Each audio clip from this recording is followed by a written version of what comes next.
Michael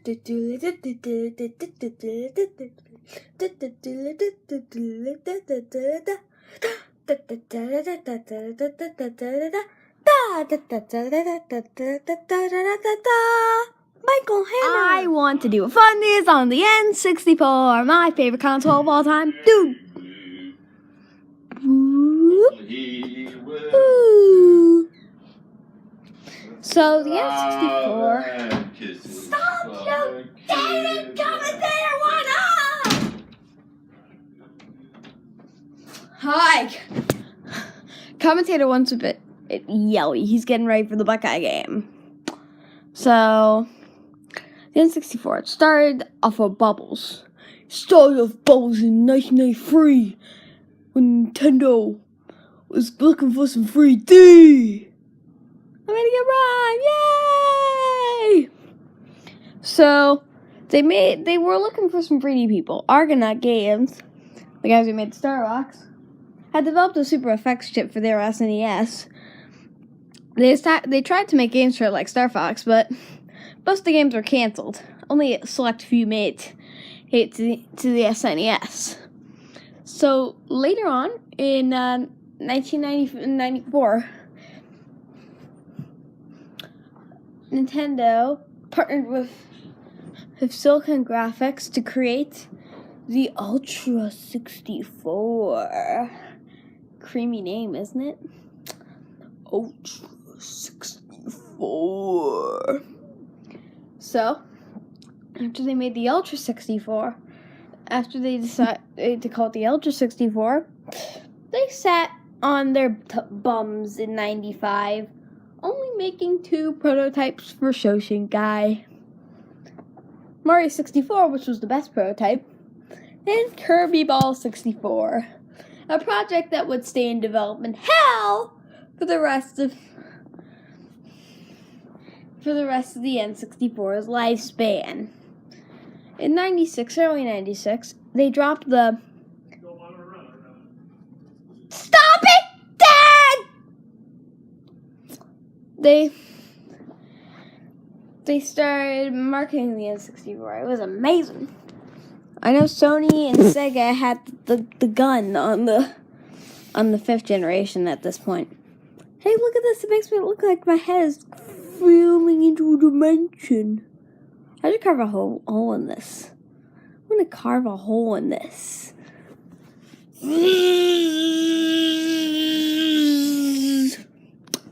Now we have a hole in that. So after the first part of after they released the N64, everything went crazy. Nobody had their N64s. Only 2 launch games came: Mario 64 and Pilot Wings.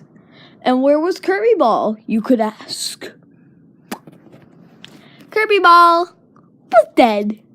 They showed it once, but it transformed into Kirby's Air Ride, which transformed into Kirby Air Ride.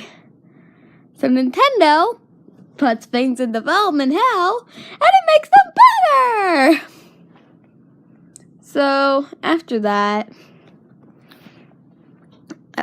some good titles trickled in throughout 1997, culminating in 98 with Ocarina of Time, which all around 96, the N64 had been selling like mad.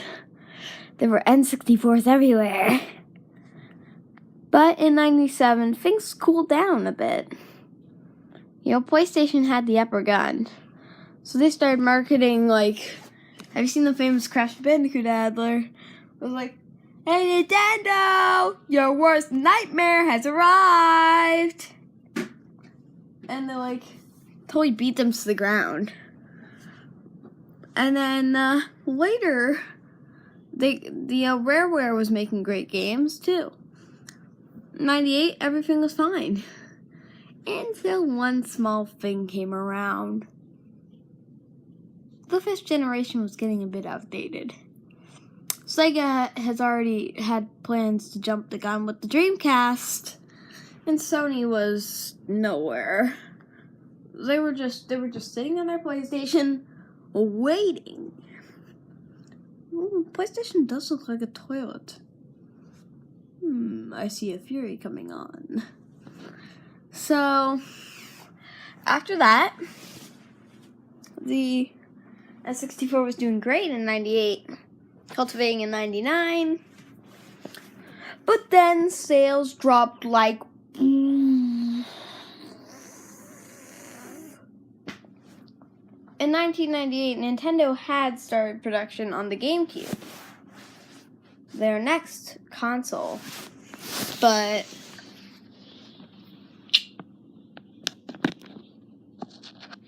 Sega had been in production of their Dreamcast since 97, so they were sort of down for the count. In 99, Sony unveiled the PS2, and Nintendo's worst nightmare had arrived. So, later on, the N64's generation, and there were some good games released, cultivating in Perfect Dark, which pushed the system to its limits. After Perfect Dark, no. I'm surprised Perfect Dark is running on that 64. It looks like a PS2 game. Or an early Dreamcast. Yeah, it looks like a Dreamcast game. So, the N64 was way ahead of its time. But its time had to come to a close. In 2000, at Shoshinkai, at Space World, they changed their name.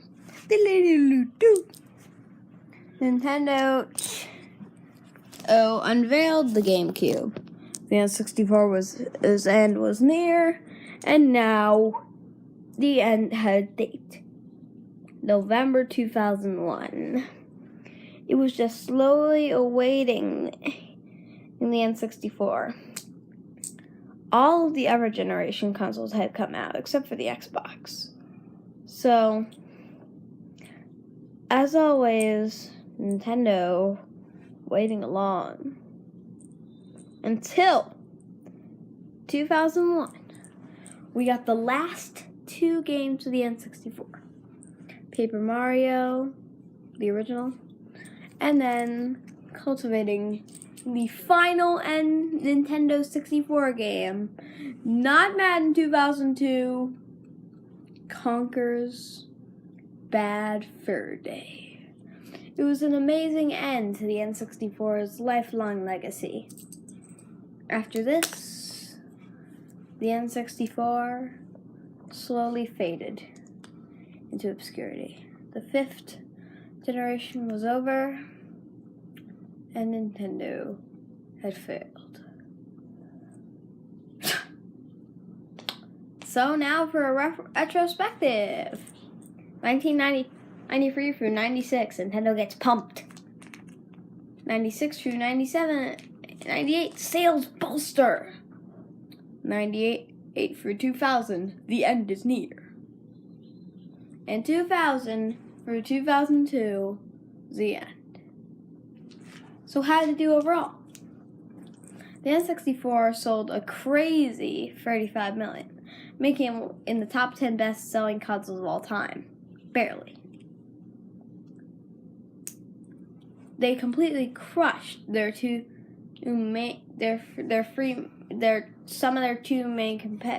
their competitors. Sega Saturn sold 12 million. They killed it and then they burned it with fire. Atari Jaguar sold about 5 million. They killed it, burned it with fire, and said it was a doofus. All the other consoles, including the 3DO and the Apple Pippin, fade into obscurity because of the N64. But Nintendo couldn't face the fact that the original Sony PlayStation had broken their record, made them lose all their third-party developers because of strict crimes with the SNES. Terminator!